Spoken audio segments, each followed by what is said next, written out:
This is the first step. Wash the potatoes. Scrub them good, or I actually use the steel wool, which I should Google that. I'm not sure if you're supposed to, but I rinsed after I steel wooled them. I rinsed them real good. Then you start slicing them.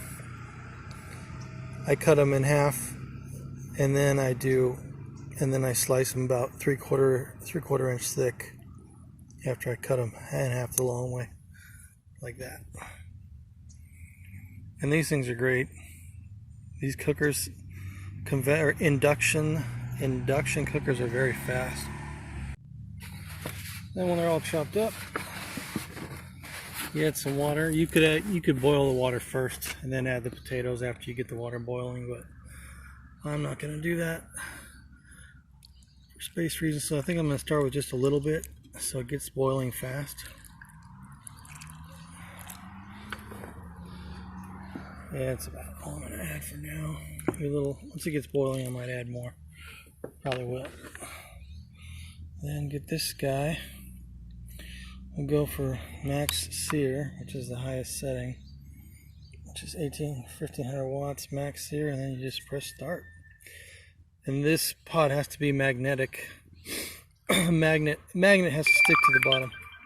This came with it, so it's the right pot because it came with it. But if you use a different pot on one of these induction cookers, make sure a magnet sticks to the bottom, and then you hit start. And these are fast. These induction cookers, they're about as fast as flame, or faster.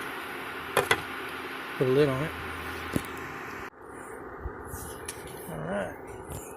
I haven't added any more water yet. It's steaming and boiling pretty good, so probably won't. Maybe a little.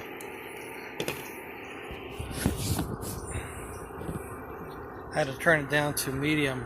It gets hot very fast. Then once they're done, you drain the water out. Just open the lid a little, drain the water good. Add butter, some crushed pepper, butter, and pepper. Added some pepper, crushed pepper and butter, and then I just start crushing it down. This is basically going to be your pizza crust. And here it is, all done.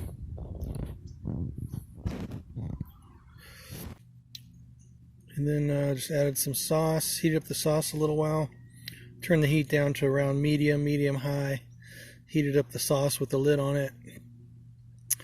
When you're heating up the sauce, you might have to make a couple little voids in the potatoes with a spoon or something, just so the heat comes up to the sauce faster. I didn't really do that, but it would have been faster to heat up the sauce if I made a couple little voids in the potatoes for the heat to transfer to the sauce faster. But this is delicious. It came out excellent. This came out really good. Potato pizza, and I added, I needed a little more cheese, but some pepperoni I added, and some leftover rotisserie chicken. And it's delicious.